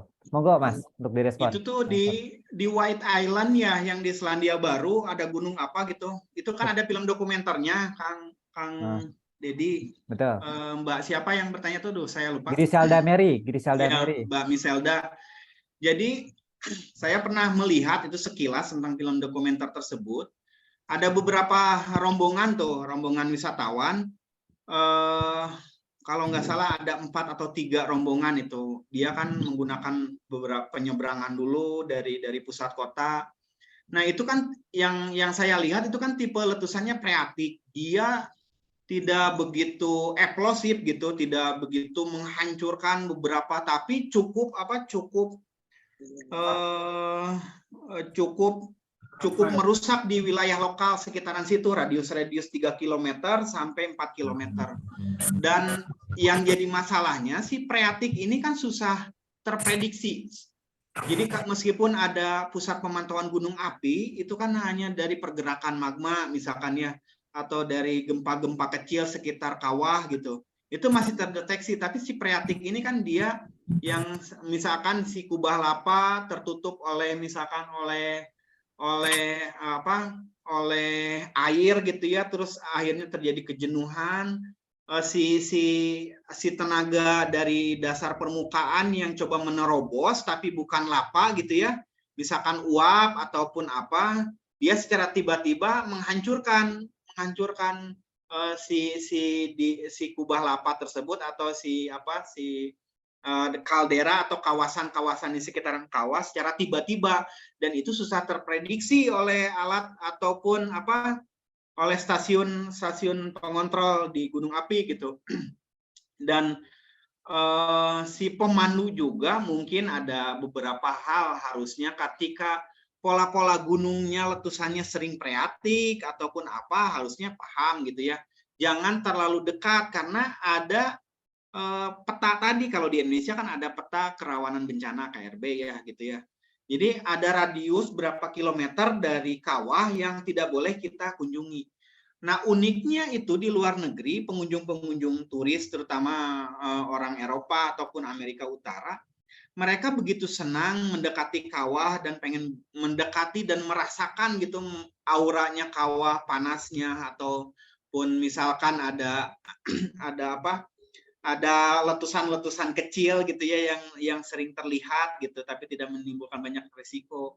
Nah, yang jadi bahaya itu ketika di sekitar kawah tidak ada banyak letusan kecil, tapi itu bisa menimbulkan ketika klimaks gitu ya, ketika jenuh di atas permukaannya itu akan termuntahkan gitu tiba-tiba. Nah, kan ada yang sampai sampai melepuh kulitnya semuanya tapi masih hidup. Ada juga yang meninggal gitu. Helikopter tidak bisa digunakan lagi, misalkan seperti itu yang ada kan yang pakai helikopter, ada yang pakai kapal laut ke situnya gitu. Dan itu kan gunung di lautan gitu. Mungkin secara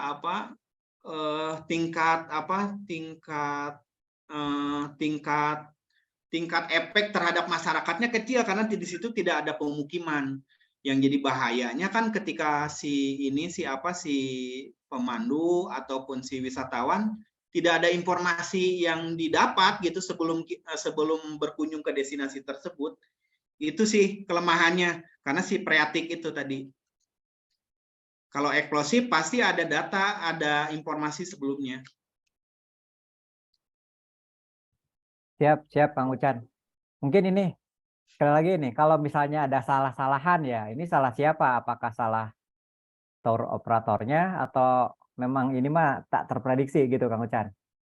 Iya.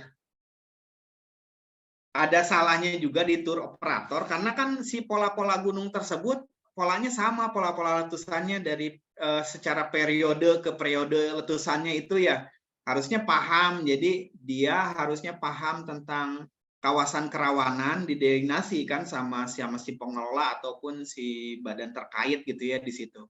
Jadi ketika wisatawan, ada beberapa wisatawan yang memaksakan justru yang terkena, yang meninggal ataupun yang cacat itu dia yang dekat, radiusnya 100 sampai 200 meter itu dari kawah. Padahal kawah tersebut minimal ada yang 2 kilo, ada yang 1 kilo di beberapa dasarnya, di beberapa sudutnya itu. Yang saya pahami gitu. Jadi ada juga kesalahan dari pemandu karena mungkin dia harusnya bisa membaca karena pola-pola letusannya seperti itu, terus area jangkauan yang berbahayanya arahnya mana saja, harusnya dihindari gitu. Meskipun itu spot foto yang terbaik. Nah, itu kan tadinya si pengunjungnya itu yang saya tahu itu pengunjungnya pengen mendapatkan spot foto yang baik, makanya mendekati kawah. Begitu. Padahal kan si aktivitas suhu kawah itu sudah dirasakan hari itu cukup meningkat. Nah, kalaupun si pemandu yang paham gitu ya akan hal tersebut pasti tidak memperbolehkan si wisatawan untuk lebih dekat dengan kawah. Jadi ada kesalahan pemandu, ada kesalahan dari ya karena tadi ya susah terprediksi juga gitu ya tipe letusannya begitu karena tiba-tiba juga seperti itu. Oke. Siap, terima kasih Kang Ucan. Ini masih ada satu pertanyaan lagi nih, sudah waktu ke akhir acara. Dari Rian, Kang Ucan, bagaimana mitigasi gerakan tanah atau longsor di gunung yang dipicu oleh gempa bumi? Apa Kang? Bagaimana mitigasi gerakan tanah garis miring longsor di gunung yang dipicu oleh gempa bumi? Oke, saya sedikit akan bercerita kemarin ketika gempa di Cianjur ya. ada retakan katanya di Gunung Gede, luasannya cukup besar gitu ya. Tapi sebenarnya itu tidak berbahaya dan tidak menimbulkan letusan erupsi gitu, tidak. Itu hanya permukaannya saja ada yang beberapa yang retak. Jadi kan mengenai pergerakan tanah ya, saya contohkan aja di Cianjur. Itu kan beberapa sesar patahan yang belum terpetakan gitu. Tapi kalau misalkan si pemerintah sekitar atau masyarakat paham historinya dulu ada Kampung Lini di situ. Jadi emang di 1800 pernah terjadi gempa gitu ya. Harusnya si cerita itu penting. Cerita itu diturun-temurunkan ke generasi penerusnya gitu ya, tentang bahwa di sini tuh pernah terjadi gempa, pergeseran tanah, longsor yang besar gitu. Terus saya juga pengalaman di Bogor, jadi ada beberapa bukit yang setelah terjadi banjir bandang, beberapa bukit itu beberapa jam langsung longsor. Jadi batuan-batuan sekeras apapun ketika si tanah di atas permukaannya memiliki konsentrasi air yang cukup banyak dan jenuh, airnya bisa dibelah tuh si batuan tersebut. Dan itu terjadi juga di Bogor. Nah, pola-pola mitigasi yang harus kita pahami dari pergerakan tanah ya. Yang pertama kan kalau misalnya teman-teman melihat ada pohon ataupun tiang listrik ataupun bangunan menara atau apa yang relatif condong, misalkan ya yang relatif miring. Nah, itu emang kawasan-kawasan yang emang rentan terhadap pergerakan tanah. Nah, kalau teman-teman bisa lihat di beberapa kawasan gunung di area puncak mendekati pelataran banyak pohon-pohon yang miring terus yang dan emang tanahnya tidak begitu kompak gitu ya, komposisi batuannya tidak kompak, mudah tergeser, mudah tergerus gitu. Nah, itu dihindari gitu untuk melakukan aktivitas wisata di sana. Itu ya buat pendakian gunung ya. Terus kalau misalnya di sekitar kawasan yang rawan terhadap pergerakan tanah sekarang sudah mudah terdeteksi kan, jadi ada di Magma Indonesia pun ada informasinya itu. Nah, kita menganalisis dasarnya seperti itulah, simpel sebagai orang awam, melihat kenapa ini pohon telepon gitu ya, pohon telepon ya, maksudnya tiang listrik gitu sedikit miring atau miring gitu ya, pohon juga ada pohon kelapa ataupun pohon-pohon kayu keras gitu miring, kenapa seperti itu. Dan emang itu terjadi pergerakan tanah di bawahnya, itu sedang terjadi pergerakan tanah. Nah, ada lagi kejadian longsor di Garut itu masyarakat tidak paham di atas gundukan pasir gitu ya, di atasnya itu sudah mulai retak-retak karena vegetasinya sudah mulai hilang. Tapi mereka terus aja berkebun gitu ya, ketika terjadi masuk musim hujan yang cukup panjang, kan itu terisi air, si rekan-rekan itu mengalami kejenuhan gitu, berat gitu ya, menahan massa tanah gitu ya, akhirnya